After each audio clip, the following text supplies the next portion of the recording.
చేస్తున్నాను. ఒకప్పుడు హైదరాబాద్ ప్రభుత్వ భూములు ఉన్నాయి. ఆ ప్రభుత్వ భూములు పెట్టుకుని సైబరాబాద్ నిర్మాణం చేపట్టాం. ఈరోజు మనకు అలాంటి ప్రభుత్వ భూములు లేవు, అన్నీ కూడా పట్టా భూములు ఉన్నాయి. ఉన్నప్పుడు ఒక పిలిపిస్తే ఆ నమ్మకంతో 33,000 ఎకరాలు ఇచ్చారు. దాన్ని సద్వినియోగం చేస్తూ మనం ముందుకు పోతున్నాం.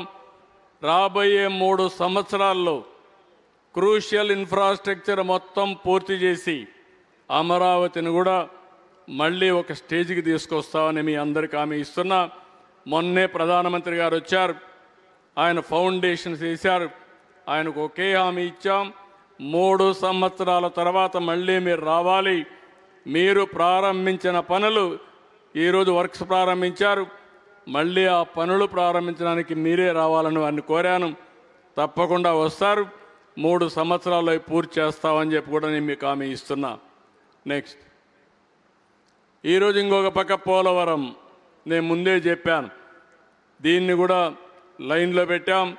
పోయిన సంవత్సరం 5,936 కోట్ల రూపాయలు ఖర్చు ఇచ్చారు. అవన్నీ ఖర్చు పెడుతున్నాం.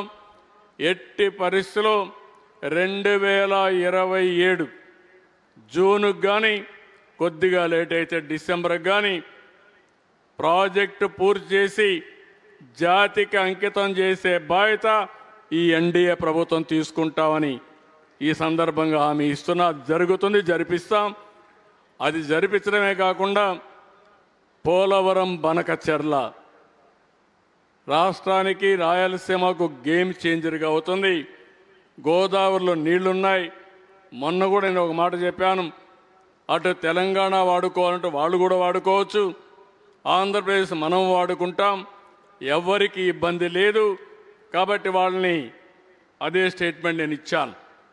ఈ 2 రాష్ట్రాలు, తెలుగు రాష్ట్రాలు బాగుపడాలంటే గోదావరి నీళ్లు వాడుకునే అవకాశం ఇద్దరికీ ఉంది, ఇద్దరు వాడుకునే అవకాశం ఉంది. 100 సంవత్సరాల చరిత్ర చూస్తే 3,000 టీఎంసీ నీళ్లు సముద్రంలోకి పోతున్నాయి. 2 రాష్ట్ర ప్రభుత్వాలు వాడుకున్న ఒక 200 టీఎంసీ ఇక్కడ వాడినా, అక్కడ ఒక 200 టీఎంసీ వాడినా దానికంటే ఎక్కువ వాడుకునే అవకాశాలు లేవు. ఆ విషయమే నేను చెప్పాను, దానిపైన వర్కౌట్ చేస్తున్నామని చెప్పి కూడా నేను మీకు తెలియజేస్తున్నా. నెక్స్ట్,